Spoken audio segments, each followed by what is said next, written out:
Welcome to The Explainer. Today, we are unlocking the profound, kind of hidden depths of a really famous ancient text, Matthew 25, which you probably know as the parable of the talents. Now, you might think you know this story inside and out, but the insights we're extracting today from our source material, they're going to completely flip your perspective. We aren't just talking about dusty ancient history here. We're talking about human psychology, overcoming paralyzing anxiety, and unlocking that potential you might not even realize you're suppressing. So let me ask you, have you ever buried your true potential out of pure fear? Have you ever had a skill, a passion, or even just an opportunity handed to you, but the fear of messing it up was so overwhelming that you just chose to hide it away instead? Okay, let's dive into this, because this isn't just a modern phenomenon. This exact psychological struggle is literally the beating heart of the ancient parable we're unpacking today. Here's our roadmap for today. We're going to start by looking at the core conflict of the parable. Then we'll dive into some fascinating historical realities about ancient wealth and fear. From there, we'll unpack the deep psychology of misunderstanding the master, explore why process matters way more than profit, and finally, bring it all home with how to apply this today, right down to the smallest daily details. Let's get moving. All right, Section 1, the parable of the talents and its core conflict. For those of you familiar with the text, the setup is pretty simple but super striking. A wealthy master is going away on a long journey, right? Before he leaves, he calls his servants and hands over his wealth, dividing it up specifically based on their individual abilities. And the outcomes were radically different. The servants who got 5 talents and 2 talents, they immediately went to work. They invested, took some risks, and doubled the money. The master comes back, thrilled, and praises them as good and faithful. But then there's the servant given just 1 talent. He took it, dug a hole in the dirt, and hid it. The master returns, furious, calling him wicked and lazy. Now, this simple contrast is usually where people stop analyzing the story, right? Just, hey, don't be lazy.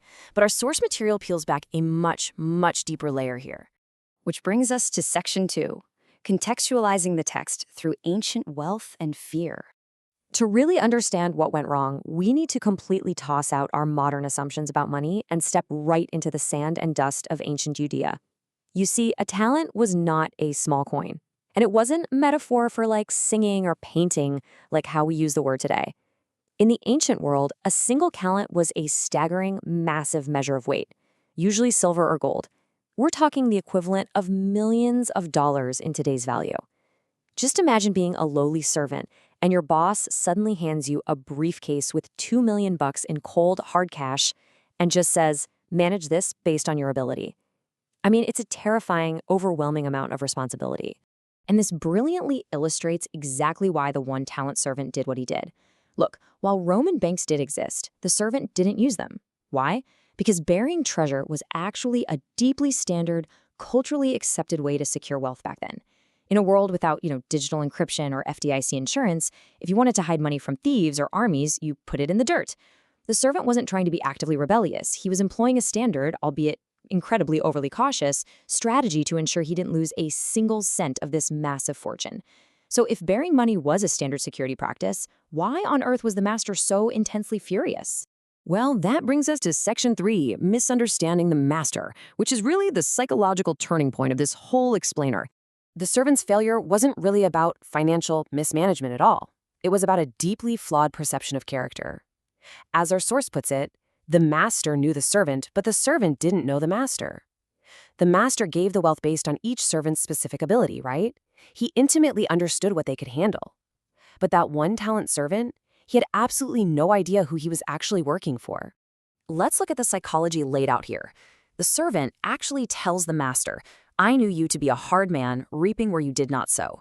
He projected this harsh, cruel, super demanding persona onto the master. And because of this terrifying mental image, the servant was just completely paralyzed by fear. He acted purely out of self-preservation. He didn't want the responsibility of this massive sum, and he definitely didn't want the brutal punishment he imagined he'd get if the market crashed and he lost the money. He basically chose the illusion of safety over the vulnerability of growth. Let's move to Section 4, process over profit, and what the master really wanted. Because if he didn't want a perfectly safe buried treasure, what was his actual goal?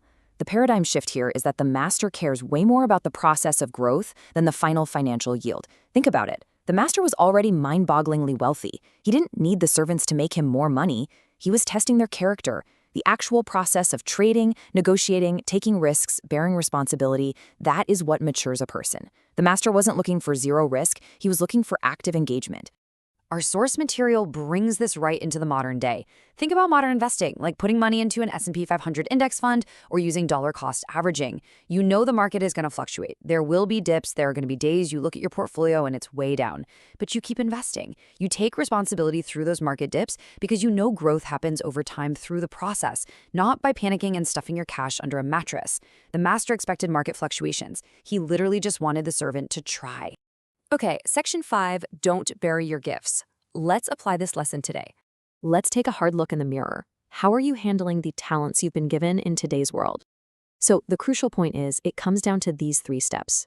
First, identify what you've been given. We all have resources, skills, and time that we received totally for free. Second, we have to stop avoiding the responsibility of using them just because we're afraid of failing or afraid of being judged. You cannot act like a time capsule, burying your potential in the dirt just to keep it perfectly safe. And third, start investing your time, even if you only have it in 1-minute increments. Let me share a fantastic, highly relatable anecdote from our sources. Say you're sitting there passively staring at a screen for 1 minute waiting for a video game to load. We all do it. That's a buried talent right there. That is uninvested time. But what if you used that exact same 60 seconds to watch a quick educational TikTok on a new topic? Or what if you read an insightful comment thread and practiced your analytical reading skills? The source argues that maximizing these tiny, seemingly insignificant pockets of time is exactly what it means to stop burying your talents and start generating a real return. Which brings us to our final part, Section 6, faithfulness in small things and how it builds trust. How do those tiny 1-minute increments lead to a completely different trajectory in life? Well, being faithful in the smallest details builds the trust needed for massive responsibilities. The master actually praised the successful servants by saying, "You are faithful over a few things, I will make you ruler over many things." Integrity isn't proven when you're handed $1 million. Integrity is proven in the micro decisions you make every single day when absolutely no one is watching. Our source highlights this with a really practical, everyday example.